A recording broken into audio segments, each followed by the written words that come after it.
میں نے اس کو 30 لاکھ دے دیے, بقایا 20 لاکھ, ایک ایگریمنٹ ہو گیا 2 سال 3 سال کے بعد دوں گا. زمین میرے پاس 50 لاکھ کی ہے لیکن میں نے 30 لاکھ دے دیا ہے, تو کیا اس پہ بھی میں زکوٰۃ نکالوں گا؟ بالکل. زمین اگر آپ کی ملکیت میں آ گئی ہے اور زمین کو آپ نے بزنس پرپز سے خریدا ہے, بیچنے کے لیے خریدا ہے, تو جب اس میں سال کمپلیٹ ہوگا تو زمین کی جو مالیت ہے اس میں 2.5% آپ زکوٰۃ نکالیں گے.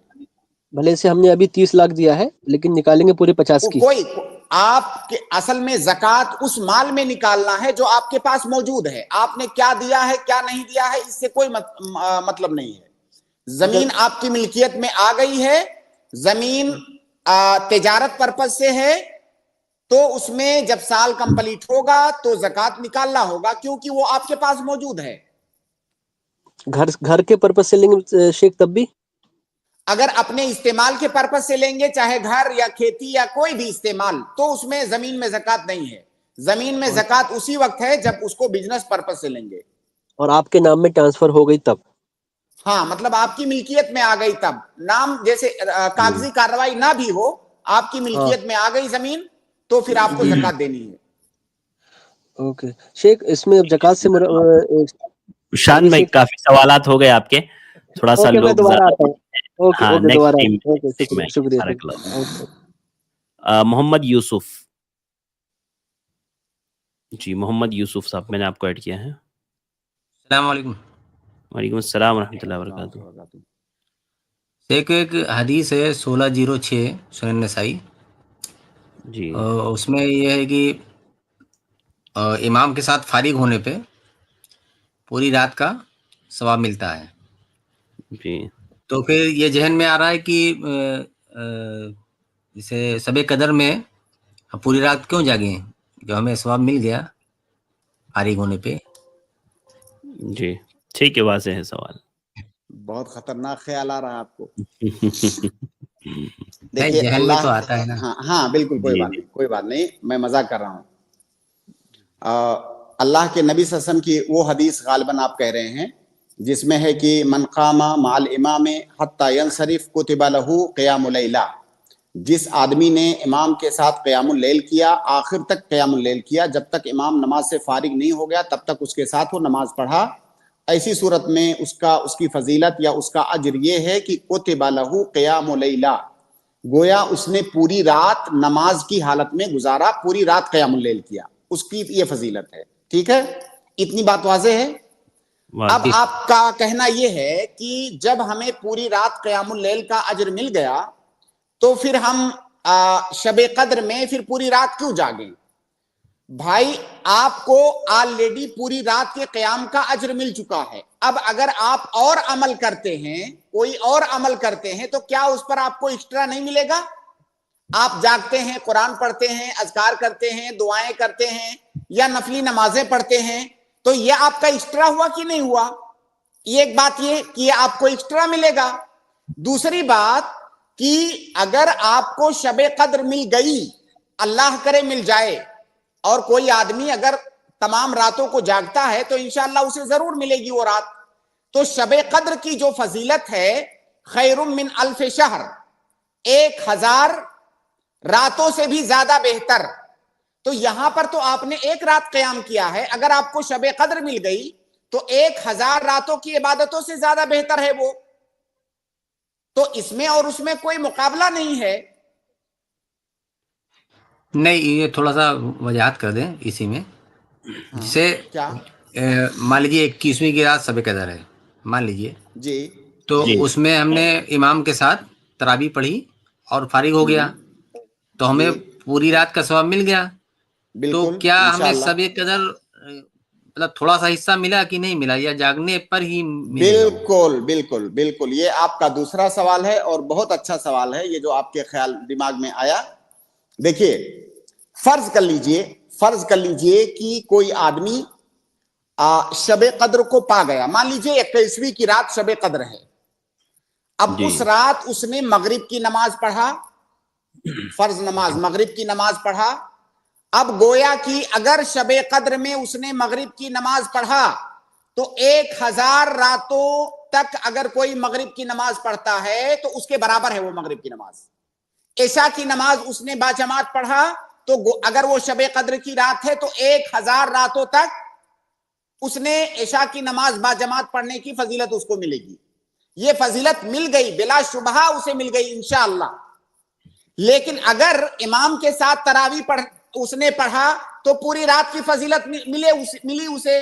اب اگر آگے بھی وہ عبادت کرتا ہے تو ایسا تھوڑی ہے اس کی یہ عبادت ضائع چلی گئی، اس کو اس پر ایکسٹرا اجر ملے گا. بھائی ایک آدمی 2 رکعت نماز پڑھتا ہے شب میں، ایک شیخ آواز کٹ گئی آدمی نماز پڑھا.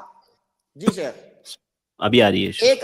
ایک آدمی 2 رکعت نفلی نماز پڑھا، ایک آدمی 10 رکعت نفلی نماز.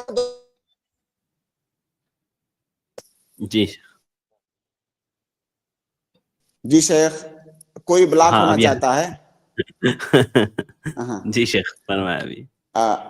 تو بھائی میرے، میں یہ عرض کر رہا تھا کہ آپ جتنی عبادت کریں گے اتنا زیادہ آپ کو اجر ملے گا. گرچہ آپ کو پوری رات قیام کرنے کا اجر مل چکا ہے، لیکن اب پلس اس پر آپ اور نفلی عبادتیں کریں گے اور قرآن پڑھیں گے اور دعائیں کریں گے تو آپ کو اور ملے گا. باقی یہ تو ہے کہ آپ نے اگر شب قدر میں تراویح کی نماز با جماعت پڑھ لی تو آپ کو شب قدر مل گئی. یہاں تک کہ اگر آپ نے صرف مغرب کی نماز پڑھ لی شب قدر کی رات میں تو آپ کو نماز مل گئی شب قدر میں. لیکن آپ جو اس پر زیادہ کریں گے، جو اضافہ کریں گے، وہ اضافی ہے. جی یہ تو مطلب سوال تھا اپنا، لیکن وہی مطلب سوچ رہا تھا کہ شب قدر جسے ہر آدمی کو مطلب مل ہی جاتا ہے، کیونکہ وہ مغرب کی نماز اور عشاء کی نماز تو پڑھتا ہی ہے. سنیے ایک بات اور، ہی ہے جیسے ایک آدمی نے شب قدر میں 2 رکعت نماز پڑھی، ایک آدمی نے 10 رکعت نفل پڑھی، کیا دونوں برابر ہیں؟ برابر نہیں ہے. وہ میں نہیں کہہ رہا ہوں، نہیں میں نہیں کہہ رہا ہوں. وہی میں سمجھانے کی کوشش کر رہا ہوں. بات صحیح ہے شیخ، سمجھا رہے ہیں آپ کو، بات آپ کی صحیح ہے، آپ کی بات کا انکار نہیں کر رہے. ایک آدمی نے صرف تراویح کی نماز پڑھا شب قدر میں، ایک آدمی تراویح پڑھنے کے بعد پوری رات قرآن بھی پڑھا، پوری رات اور بھی نوافل پڑھا، تو دونوں برابر تو نہیں ہوئے. ٹھیک ہے دونوں کو ملی، وہ رات دونوں کو ملی، لیکن دونوں کی عبادت کی مقدار میں فرق ہے کہ نہیں فرق ہے؟ تو وہی فرق آپ کو ملے گا. جی وہ تو صحیح ہے. ٹھیک ہے، السلام علیکم. ٹھیک ہے، جی وعلیکم السلام، بہت شکریہ. اس کے بعد علی، میں آپ کو ایڈ کروں، آپ اپنا سوال کریں. السلام علیکم شیخ. وعلیکم السلام.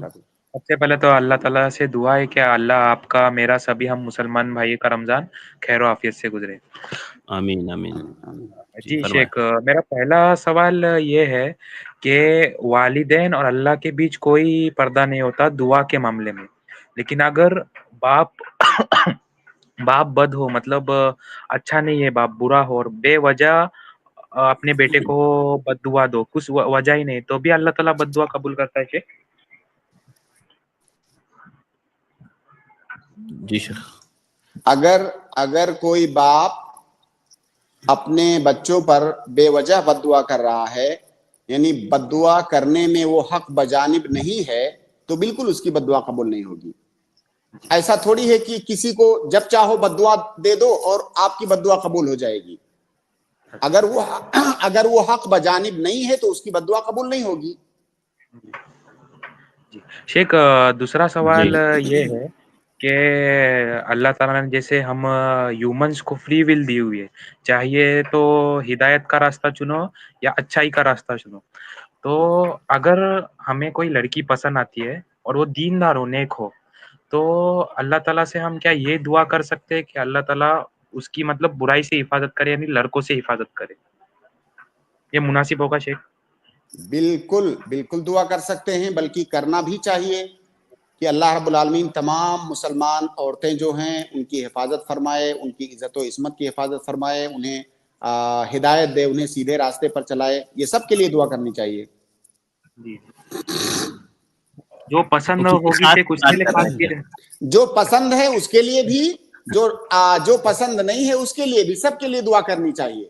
اور اگر کوئی پسند ہے تو شرعی طریقے سے ڈائریکٹ اس کے گھر جائیے، اس کے باپ کو خطبہ دیجیے کہ ہم شادی کرنا چاہتے ہیں. اگر وہ تیار ہو گئے تو بڑی اچھی بات ہے، نہیں تیار ہو گئے تو شرافت کے ساتھ سائڈ ہو جائیے.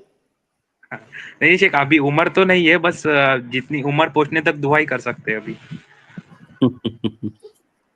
ٹھیک ہے بھائی, شیخ جزاک اللہ. جاتے جاتے ارشد بھائی, آپ جو ابھی کپ جی میں کچھ پی رہے ہیں i+ TV کا, کیا وہ مارکیٹ میں اویلیبل ہے؟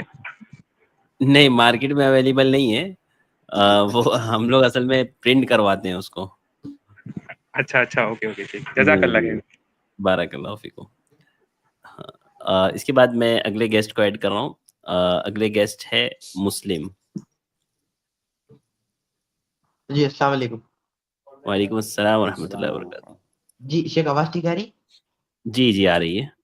جی شیخ, ہمارا سوال یہ ہے کہ ایک انسان نے ایک وقت ایسا تھا کہ وہ جیسے کسی سے ڈرتا نہیں تھا, لیکن مطلب ایک وقت ایسا آئے گا اللہ کے ڈر سے اس نے سارے گناہ چھوڑ دیے. تو کیا شیخ اس پر بھی مطلب ایک اجر ملے گا الگ سے؟ دیکھیے بھائی, کوئی بھی گناہ آدمی اللہ کے ڈر سے جب چھوڑتا ہے تو جس طرح سے نیکیاں کرنے پر اس کو اجر ملتا ہے, اسی طرح حرام کام اللہ کے ڈر سے چھوڑنے پر بھی اجر ملتا ہے. ایسا نہیں ہے کہ صرف اچھے کام کرنے پر اجر ملتا ہے, برے کام چھوڑنے پر بھی اجر ملتا ہے اگر اللہ کے خوف سے چھوڑا ہے تو. اسی لیے حرام کی جب تعریف اصولی لوگ کرتے ہیں تو کیا کرتے ہیں, ما یعاقب فاعلہ ویثاب تارکہ, حرام وہ ہے کہ جس کے کرنے والے کو سزا ملے اور چھوڑنے والے کو ثواب ملے. تو برا کام اگر کوئی اللہ کے لیے چھوڑتا ہے تو اس پر اسے اجر ملے گا. جی جی شیخ, ہم یہ کہنا چاہ رہے تھے کہ ہم نے ایسا سنا تھا کسی تفسیر میں کہ اللہ تعالیٰ نے سورۃ الفرقان میں یہ فرمایا ہے کہ جیسے تم بڑے بڑے گناہوں سے توبہ کر لو گی تو اللہ تعالیٰ تمہارے گناہوں کو نیکیوں میں تبدیل کر دے گا. کیا شیخ یہ بات درست ہے؟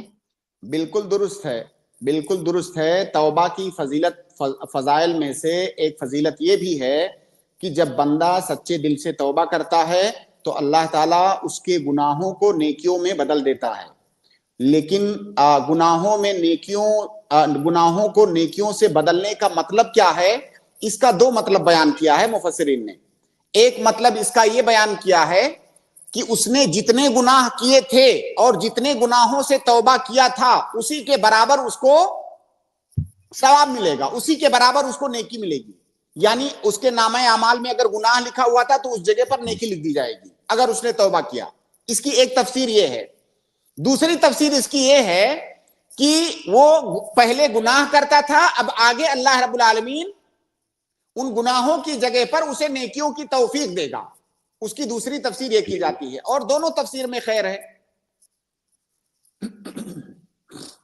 وہ قرآن کی آیت غالباً یہ ہے فَأُولَٰئِکَ يُبَدِّلُ اللَّهُ سَیِّئَاتِہِم حسنات, یہ قرآن کی آیت ہے. جی شیخ دوسرا سوال پوچھنے کی اجازت ہے؟ ہاں بولیے, پوچھ لیجیے. جی شیخ, ہمارا دوسرا سوال یہ تھا کہ شیخ ہمارا ریتی کا بزنس تھا لیکن اب ہم نے اسے اللہ کے ڈر سے چھوڑ دیا ہے, تو شیخ اس سے جو مال جمع ہوا ہے مطلب اس کو پاک کرنے کا کچھ طریقہ بتا دیں. ریتی کا بزنس حرام ہے کیا؟ شیخ ایسا نہیں ہوتا ہے, میں آپ کو بتاتا ہوں. شیخ جیسے ہم رائلٹی سے رائلٹی سے کیا تو چوری نہیں ہوتی ہے. جیسے ہم نے ایک گاڑی کی 5,000 روپے رائلٹی بھری, لیکن لوگ کیا کرتے ہیں کہ رائلٹی تو ایک گاڑی کی بھرتے ہیں اور لے آتے ہیں 3 گاڑیاں.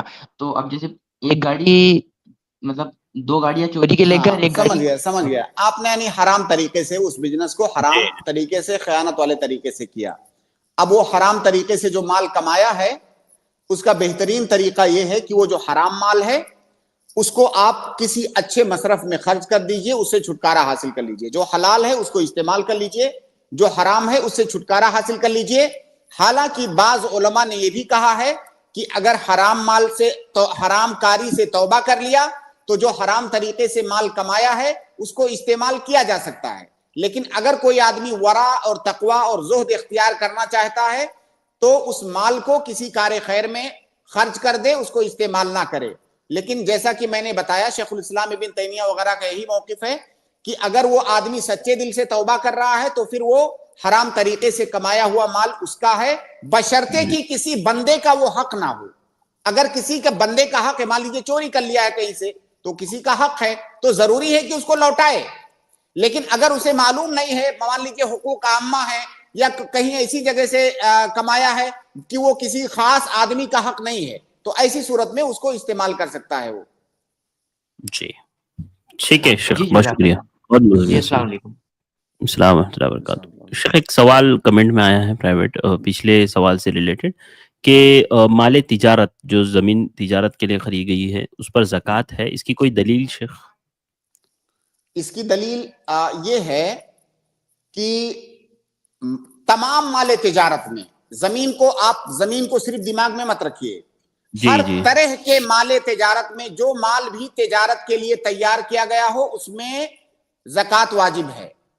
تو عام دلیل ہے اس کی، زمین کے لیے الگ سے دلیل نہیں چاہیے. جیسے دنیا میں لاکھوں طرح کی چیزوں کی تجارت ہو سکتی ہے، تو تجارت میں مال تجارت میں زکوٰۃ واجب ہونے کی جو عام دلیل ہے اس میں زمین بھی داخل ہے. جی جی ٹھیک ہے شیخ. اس کے بعد میں اگلے گیسٹ کو ایڈ کر رہا ہوں، ابن شاکر، آپ اپنا سوال کریں. السلام علیکم ورحمۃ اللہ وبرکاتہ. وعلیکم السلام شیخ ورحمۃ اللہ وبرکاتہ. شیخ میرا سوال تراویح کے متعلق تھا کہ جیسے کہ وہ والی حدیث بھی ہے کہ من قام مع الامام حتی ینصرف، تو جیسے کہ اب جو ہے ہم حنفی علاقے میں رہتے ہیں تو وہاں 20 رکعت ہوتی ہے، تو کیا ہمیں پوری 8 رکعت پڑھ کے نکل جانا چاہیے یا پھر پوری 20 رکعت نماز پڑھے اس کا فائدہ اٹھانے کے لیے کیا بہتر ہوگا شیخ؟ بہتر یہی ہے کہ آپ 8 رکعت پڑھ کے نکل جائیے، اور 8 رکعت پڑھ کر نکلنے کے لیے آپ کے پاس شرعی عذر موجود ہے، اور وہ شرعی عذر یہ ہے کہ وہ امام سنت کی مخالفت کر رہا ہے. اگر وہ سنت کی مخالفت نہیں کرتا تو آپ آخر تک کھڑے ہوتے، لیکن وہ سنت کی مخالفت کر رہا ہے اس لیے آپ نکل رہے ہیں. آپ اس لیے نہیں نکل رہے ہیں کہ آپ کو جلد بازی ہے یا آپ کو نہیں پڑھنا ہے، آپ اس لیے نکل رہے ہیں کہ آپ وہاں پر سنت کی مخالفت کی جا رہی ہے، اس لیے آپ نکل جائیے، انشاءاللہ وہ اجر آپ کو ملے گا. تو پھر بعد میں کیا وتر میں جوائن کرنا ہے ان کو یا پھر گھر پہ ہی پڑھنا ہے پھر وہ وتر کی نماز؟ اگر آپ آس پاس ہیں تو وتر میں جوائن کر سکتے ہیں، یا گھر پہ جا کے آپ وتر پڑھ لیں. اچھا، اور ایک سوال یہ تھا، یا پھر یہ بہتر یہ ہوگا کوئی شخص اگر آخری عرصے جو ہے نا آخری پہر میں رات کے وہ نماز پڑھنا چاہتا ہے تو وہ تراویح نہ پڑھ کر اکیلے آخری پہر میں لمبی قیام وغیرہ کرے، یا پھر جو ہے تراویح جماعت کے ساتھ ہی پڑھے؟ بالکل یہ اس کے لیے جائز ہے، لیکن افضل یہ ہے کہ جماعت سے پڑھے، کیونکہ جماعت کی فضیلت زیادہ ہے. جیسے جو جماعت کی فضیلت آپ نے خود بتائی ابھی کہ کتب لہ قیام اللیلہ، پوری رات کے قیام کا اس کو اجر ملتا ہے. یہ اجر اگر وہ تنہا تراویح پڑھے گا تو اسے نہیں ملے گا.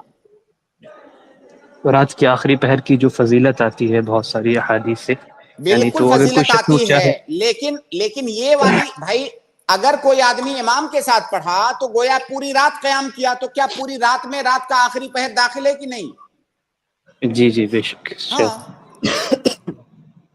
تو اس میں یہ بھی ہے نا کہ کوئی شخص اگر عشاء کی نماز اگر با جماعت پڑھے پھر فجر کی نماز پڑھے با جماعت تو اس کے لیے بھی یہ فضیلت ہے.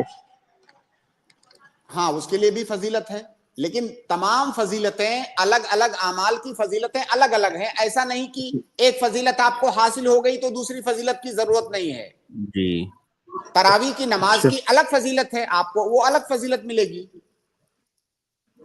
جی شیخ، تو یہ اگر کوئی شخص اگر آخری پہر میں پڑھنا چاہے تو تراویح کے بعد بھی پڑھ سکتا ہے؟ 8 رکعت وہاں سے پڑھ کے آ گیا تو رات ہاں کے وہ آخری پہر میں وہ اٹھا نفل مطلق پڑھ سکتا ہے. نفل مطلق جس کو کہتے ہیں نفل مطلق پڑھ سکتا ہے. وہ نفل مقید وہ پڑھ چکا ہے، اب نفل مطلق پڑھے گا وہ.